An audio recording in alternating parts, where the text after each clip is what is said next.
சென்னை வேளச்சேரியில் 61 வயது மூதாட்டிக்கு கூட்டு பாலியல் வன்கொடுமை சம்பவம் நடைபெற்றிருப்பது என்பது மிகப்பெரிய அதிர்ச்சி ஏற்படுத்தியிருக்கிறது. 5 பேர் கொண்ட கும்பல் 61 வயது மூதாட்டி கூட்டு பாலியல் வன்கொடுமை செய்திருக்கிறார்கள். இது தொடர்பாக வேளச்சேரி காவல் நிலையத்தில் புகார் கொடுக்கப்பட்டிருக்கிறது.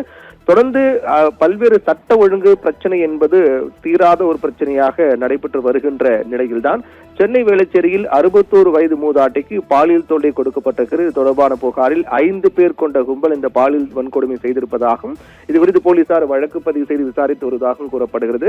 ஏற்கனவே தொடர்ந்து அடுத்தடுத்து தற்போதைய புதிய அரசு பதவியேற்றக்கூடிய சூழ்நிலையில் தொடர்ந்து சட்டம் ஒழுங்கு தொடர்பாக பல்வேறு விமர்சனங்கள் எதிர்க்கட்சிகளால் முன்வைக்கப்பட்டு வருகின்றன. அதிலும் குறிப்பாக கோவையில் 10 வயது சிறுமி பாலியல் வன்கொடுமை செய்யப்பட்டு கொலை செய்யப்பட்ட சம்பவம், அதே போன்று அவ்வப்போது நடைபெறக்கூடிய இந்த இரட்டை கொலை மற்றும் கொள்ளை மற்றும் பாலியல் வன்கொடுமை சம்பவங்கள் என்பது தொடர்ந்து நடைபெற்று வரக்கூடிய நிகழ்வாக பார்க்கப்படுகிறது.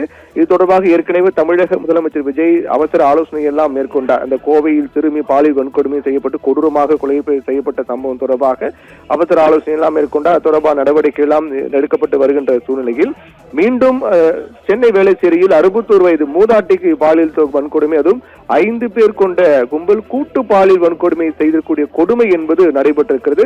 10 வயது சிறுமி முதல் 61 வயது மூதாட்டி வரையிலான இதுபோன்ற பெண்கள் மற்றும் குழந்தைகளுக்கு எதிரான பாலியல் குற்றங்கள், பாலியல் வன்கொடுமை என்பது தீராத ஒன்றாக தான் இருக்கின்றது.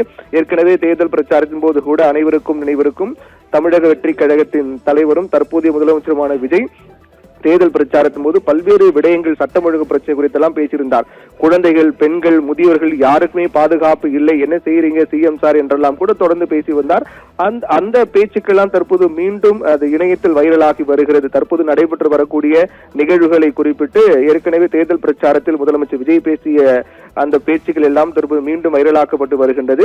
இருந்தாலும் ஒருபுறம் கால அவகாசம் கொடுக்க வேண்டும், தற்போதுதான் பதவியேற்றிருக்கிறார்கள், இனிமேல் தான் அதுக்கான நடவடிக்கைகள் மேற்கொள்வார்கள் என்று சொன்னாலும் கூட இப்போது நடைபெற்று வரக்கூடிய இந்த நிகழ்வுகளுக்கு யார் பொறுப்பேற்பது என்ற கேள்வியும் முன்வைக்கப்பட்டு வருகின்றது. இப்படியாக இருக்கக்கூடிய நிலையில் தான் சட்டம் ஒழுங்கு பிரச்சனை என்பது தமிழகத்தில் அதிகமாக பிரச்சனை, ஒரு மிகப்பெரிய பிரச்சனையாக மாறி வருவது பார்க்கின்றோம்.